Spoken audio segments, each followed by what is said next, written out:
Okay, in this session, we will present our major assignment for the big data course, focusing on the topic of clustering. Before we begin, let me introduce our group. My name is Andika Dananjaya, and the member is Maftuh Hanan Al-Kausar, Adiatmika Eka Saputra, and Muhammad Rifki Randri Ristanto. Okay, let's start. The first step is we importing the necessary libraries like the PySpark. This is the main PySpark module for working with Spark in Python. And Spark context is the entry point to Spark functionally.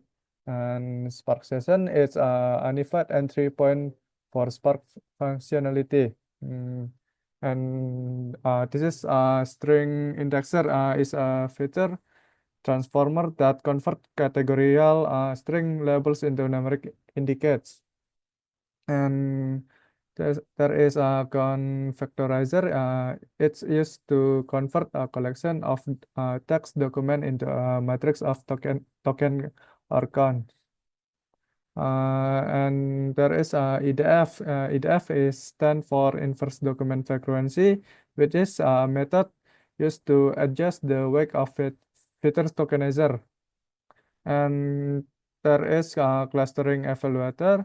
This is used to evaluate the quality of clustering model based on the clustering matrix. And there is a Gaussian mixture is a clustering algorithm that use a probabilistic model assuming that the data is a mixture of several Gaussian distribution. And the next step, we create a Spark session. This creates a Spark session name test app. The function we create a Spark session name that name test app. Spark session is a starting point for using Spark SQL, data frame, dataset operation. Using Spark SQL, data frame, and dataset operation. And next, we reading the data. We use the spark.read.csv. This function is used to read CSV files into a Spark data frame. Hasil crawling.csv is a file fed to the CSV files. And next, we displaying the data. df.show is a function to display the first 20 row of the data frame in a tabular format. This is useful for quickly checking the content of the data. Next, we get the column names using df.columns. This is return a list of column names in the data frame. It helps to understanding the structure of the data. And next, we counting the number of the row using df.count. This return the number of row in the data frame. And next, we converting the data frame to pandas using the function of df.pandas. It's used to convert the Spark data frame df into a pandas data frame. Okay. And this is the data to data pandas. Okay, next step is df.summary.toPandas method. This function, which provides key statistical information about the data frame columns, author, editor, title, and content. The first row, labeled count, show the number of non-missing entries in each column. For example, there are 35 entries in the author column and 40 entries in the title and content columns. The subsequent row, such as mean and standard deviation, aren't applicable because the column contains text data, which is why these values appear as none. Moving the minimum value row, we know the lexicography smallest entries in each column. For instance, Ahmad Nuroskin is the smallest values as in both author and editor column. Similarly, the maximum value row provides the largest entries for each column, such such as Willy Widianto for the outer column.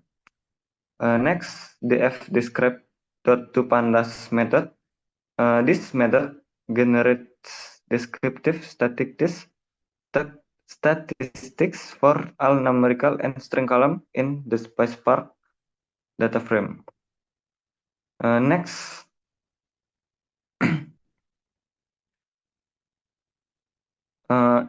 indexer underscore EC specifies that column to be transformed is EC article content. Specifies that the use column containing the transformer numerical indicates will be named EC indexed. The fActual indexer method specifies that the column to be transformed is EC and judul. The unique string value are mapped to numerical indicates based on their frequency. And the last, the show method display the first 20 row of the data frame along with all its column. Okay, next. Okay, in the next step is vector assembler. We have the assembler, vector assembler. There is input columns. There is EC indexed and judul indexed are the numeric columns created after applying indexing or some numeric transformation. And there is output columns names by filters. There is this combined vector is stored a new column named by filters. And the next is transformation. There is a transform method.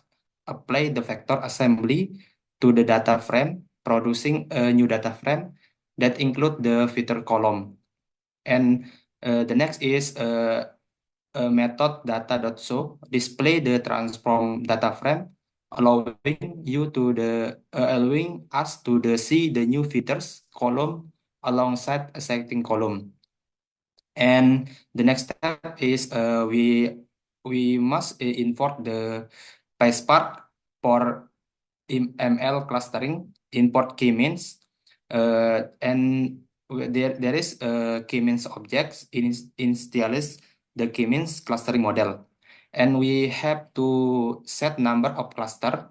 In this code, we set the number of cluster is 4 clusters. And the next step is we have to ensure reproducibility by setting a seed for the random number generator and feed the model. The feed data method trains the k-means model using the input dataset. Here, the data frame is expected to have the filters column containing the vectorized filters. And in the next step is we have the prediction. We call the model.transform data. In this method, used to apply the train k-means model on the dataset. And we have the prediction select. We have the two columns named by Peter and prediction. We convert to the pandas. And the next step is we convert the prediction. There is a new column EC indexed and judul indexed. We prediction by 0 and we convert to pandas, and we have to looking for a summary. This is a summary from the two columns EC indexed and judul indexed. In this summary, we have count, mean, std depth, mean, and max. And the next step is we have to import PySpark.ml.evaluation. We have to import the clustering evaluator. In clustering evaluator is a utility in PySpark for assessing the quality of clustering result. The first one is initialize evaluator. Create an instance of the evaluator with default settings. In the next step is we have Silhouette evaluator from prediction. This is we frame the silhouette with a square Euclidean distance. And the next step we have we use the model dot cluster center. We have the output cluster center. We have the looping for center in center. We have print center. This is we have the result. Each cluster center is represented as a numerical array, a vector where each element corresponds to a feature dimension. Next. Next, we use LDA or latent dataset allocation. LDA is commonly used for topic modeling, especially with textual data. The way it works is that each document in a corpus is a mixture of various topics, and each topic is represented by a set of keywords. In here, we set the number of the topic is 10, and we perform 100 iterations to train the model. And then using the likelihood, we calculate how well the model fits the data. And next, we use the log perplexity to give us a measure of model quality. As we see in the result here, the lower bound of the log likelihood is minus 1000, which means our model fits the data somewhat well, but not perfectly. The higher the log likelihood, the better our model fits the data. And then the log perplexity is 0.7, which means it is a good result. Our model effectively captures the text data. And next, we use the describe topic to extract the most significant terms for each topic. Here, we use the 3 terms, and the result, as we see here, in the topic 0, and the term indicate 0, 1, so that the topic indicate 0 and 1 is contribute 50% to the topic respectively. And then finally, we transform the data to assign the topic probability to each document. And then as we see here, we can see the distribution of the topic into each document. And then last we use GMM or Gaussian mixture model.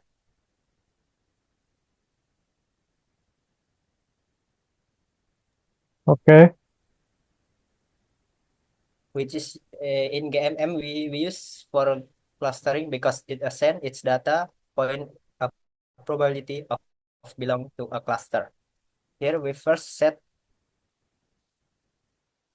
the number of cluster is 2, and then we set the seed, the specific seed to ensure the reproducibility. The model is then trained using the fit method, and then using Gaussian DF, we show the mean and covariance for each Gaussian distribution, representing the cluster. Here we can see the mean 0.17, 2.22, and the con if 28. Covariance is reference the correlation between data point. Okay. In conclusion, we hope this presentation has provided a clear understanding of the clustering technique and their application in the context of big data. We would like to express our gratitude for your attention throughout the session. Thank you.